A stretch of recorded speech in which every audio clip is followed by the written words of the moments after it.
Thank you for joining me today as we unveil version 2 of Rounds.so's technical assessment. Our whole goal was to do away with archaic practices like LeetCode, HackerRank, and Code Signal. The mission of our assessment is to test how well a software engineer can solve problems with code, measure their technical communication skills, and test how well they use AI to code.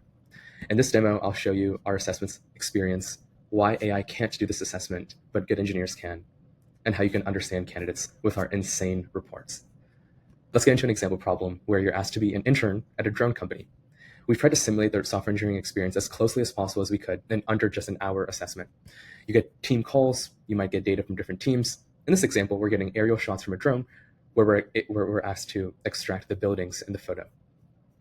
We introduce coding next, where you are asked to code the transition between the input and output arrays. You can use C++, C#, Java, or Python. You can even use ChatGPT and our own AI coding assistant in the middle of the exam. This problem is quite easy, and AI could honestly solve this part. Go to the next part. You get a surprise, a manager call. Here, you're basically asked to explain the code or AI usage that you did in the previous part. You might explain the choices you made. The goal here is to impress the recruiter. We can move on to the next part.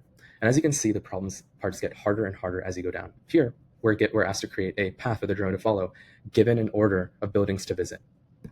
The next part, as you can see, we introduce several edge cases like differing sizes of buildings or even different colors for the bounding boxes for the buildings. This simulates what happens in real software engineering, where requirements change every day.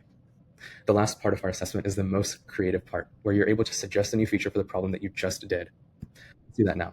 So here, I might say, I want the drone to be able to deliver to buildings that aren't adjacent to each other, or maybe even deliver to buildings that are diagonal to one another. Once you're done, you're going to submit your code, and we generate a neat report where you can see your code, your videos, and your AI prompting skills. If you don't have time to review all of this as a recruiter, we summarize everything using the video transcripts and give you one final score. Last, we have 500 problems like the ones I just showed you, with differing concepts like APIs, computer vision, and more. We're super excited about this. Thank you.